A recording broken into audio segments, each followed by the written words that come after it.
Take a look around your home.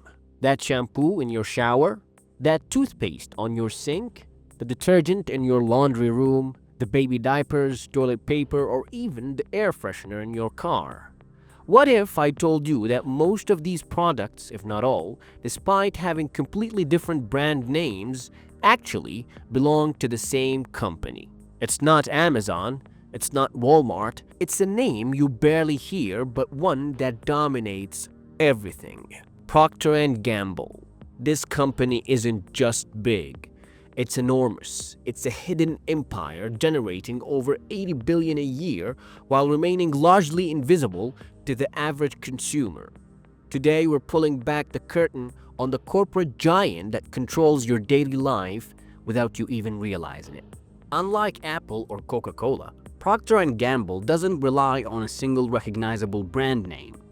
Instead, they operate in the shadows, owning a network of brands that most people believe are completely independent. This strategy makes them look smaller than they actually are, when in reality they control a massive share of the consumer goods market. Here is how they do it. Let's start with some of the biggest names P&G owns.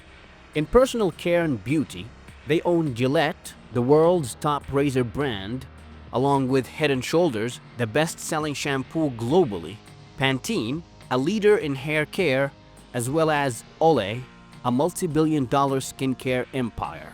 Chances also are your toothpaste and toothbrush both came from P&G, as they also own Crest, Oral-B, Fixodent, and Scope. In body and family care, they own Pampers, Luvs, Charmin, Bounty, Puffs, Ninjamas. They also own Tide, Gain, Vicks, and Pepto-Bismol, and a whole lot of other brands that you are probably familiar with.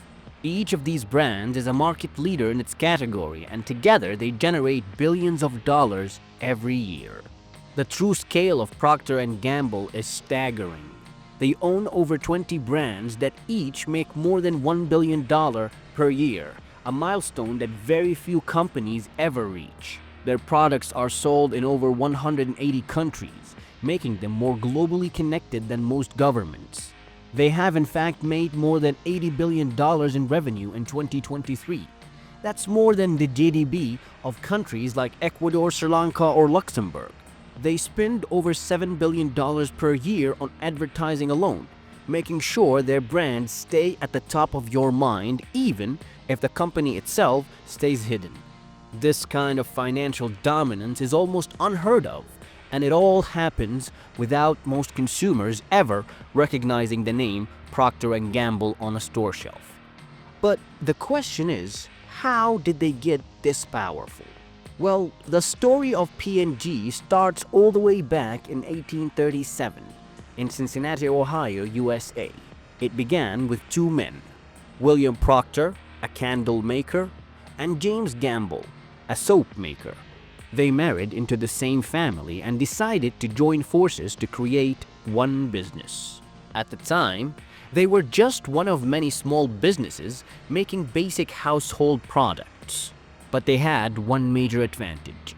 They weren't just selling products, they were creating brands. In the late 1800s, they launched Ivory Soap, one of the first branded consumer products in history.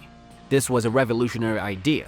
At the time, most soap was sold in generic bars with no branding, no marketing, and no differentiation.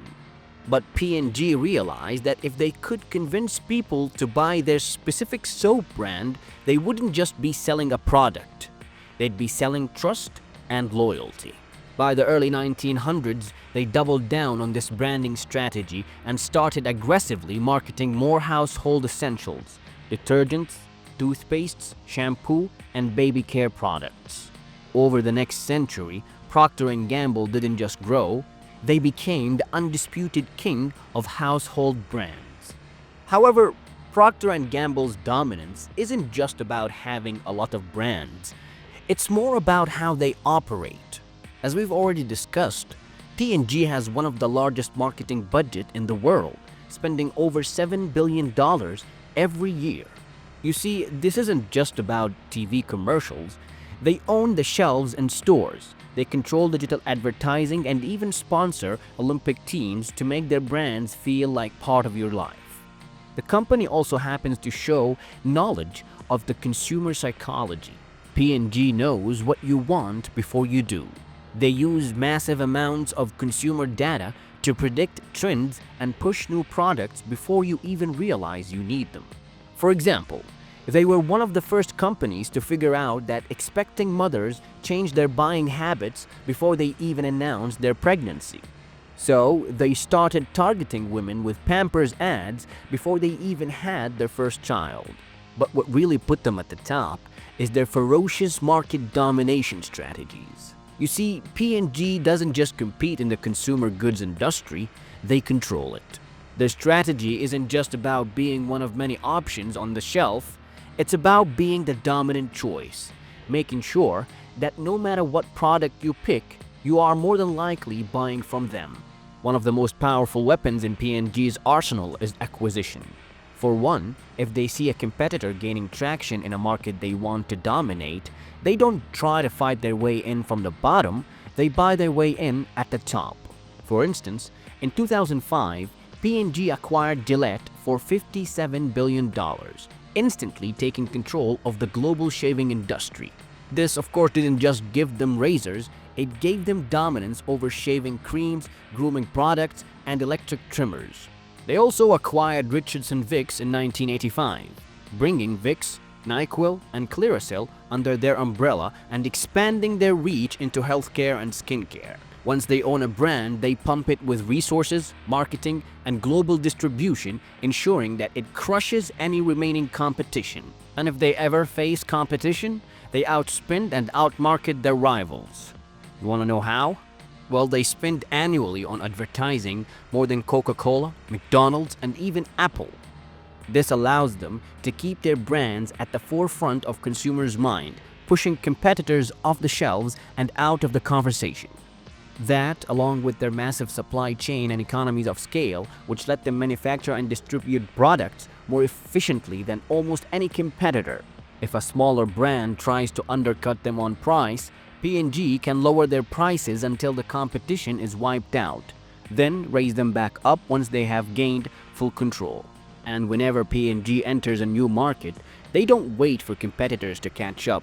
They move aggressively to eliminate them before they even become anywhere near real threats. One example of this was their move into feminine care with their new product, Always. Instead of letting competitors dominate the space, they invested heavily in R&D, created newer and better products, and marketed aggressively until Always became one of the top brands in that category.